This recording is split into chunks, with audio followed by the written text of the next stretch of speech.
Private universities کی بات نہیں کر رہا مگر سرکاری یونیورسٹیز میں اور ان سب جگہوں پہ تو یہ ساری چیزیں تو آج بھی اسی طریقے سے ہیں. تو ایم کیو ایم کا بنانے کا جو مقصد تھا وہ تو نہیں پورا ہوا. اس کو آپ کیسے دیکھتے ہیں سر؟ دیکھیں جب ایم کیو ایم ایسا نہیں ہے کہ ایم کیو ایم معرض وجود میں آئی اور جب اس کو کچھ اختیار ملا تو وہ کچھ بھی نہیں کر سکی. وہ ایسا نہیں ہے. ہمیں یہ بات بتانے میں کوئی شرم نہیں ہے بلکہ حقیقت ہے یہ کہ جب بلدیات میں ہم آئے 1987 میں جنوری 1988 میں بیسیکلی میئرز نے حلف اٹھایا ہے. کراچی اور حیدرآباد میں جب بلدیات میں ایم کیو ایم کے میئر ڈپٹی میئر منتخب ہوئے اور اس وقت ٹاؤن نہیں تھے, اس وقت یہ ڈسٹرکٹس ہوا کرتے تھے. کراچی میں district east, district central, district west, district south. تو ایسٹ میں, سینٹرل میں اور ڈسٹرکٹ ویسٹ میں ایم کیو ایم کے میئر وہ ڈسٹرکٹ کے چیئرمین ایم کیو ایم کے تھے اور میئر ایم کیو ایم کا تھا. اسی طرح سے حیدرآباد میں ایم کیو ایم کا میئر تھا.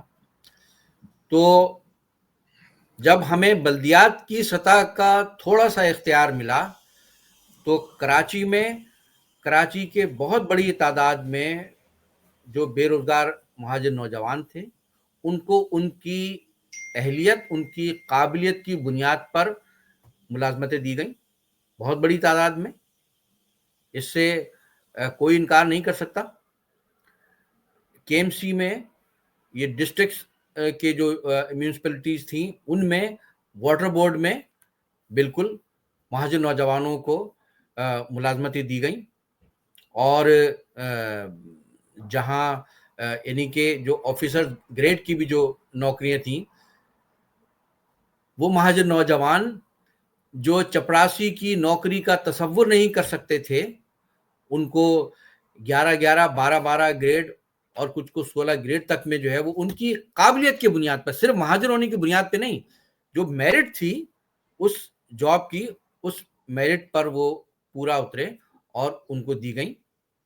بڑی تعداد میں لوگوں کو ملازمتیں ملی ہیں, اس میں کوئی مطلب دو رائے نہیں ہے. اور 88 میں ہم جب پہلی مرتبہ ایم کیو ایم نے جنرل الیکشن میں حصہ لیا اور اسمبلیوں میں گئے اور پھر وہ تو خیر اس وقت پیپلز پارٹی کا دور تھا 20 مہینے کا, اس میں بھی وہ انہوں نے اپنی روایت برقرار رکھتے ہوئے مہاجروں کو مارا اور وہ وہی کچھ کیا. 26-27 مئی 1990 کو حیدرآباد کے پکا قلعہ میں بے نظیر حکومت نے آپریشن کیا تھا. اس میں بھی 100 سے زیادہ مہاجروں کو, نوجوانوں, بزرگوں, خواتین تک کو انہوں نے شہید کیا, آپریشن کیا. 90 میں جب پیپلز پارٹی کی حکومت ختم ہوئی اور نواز شریف کی حکومت آئی سندھ میں, چونکہ مسلم لیگ نون سے آئی جی آئی تھی اس وقت, مسلم لیگ نون تو بعد میں خیر وہ شکل اس کی بنی, آئی جی آئی سے ایم کیو ایم کا الائنس ہوا تھا اور سندھ میں اسی الائنس کی مخلوط حکومت تھی جہاں صادق علی مرحوم وزیر اعلیٰ بنے.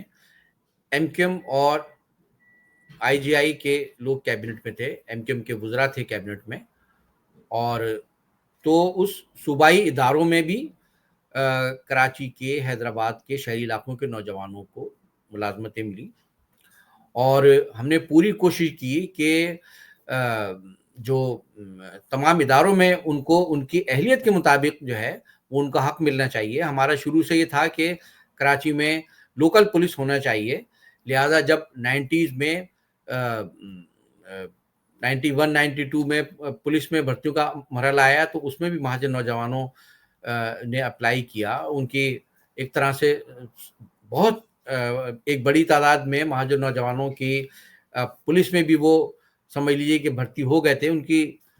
لیکن وہ 92 میں جب فوجی آپریشن شروع کیا گیا تو جو پولیس میں بھرتی ہو رہے تھے جو مہاجر, ان سب کو نکال دیا گیا.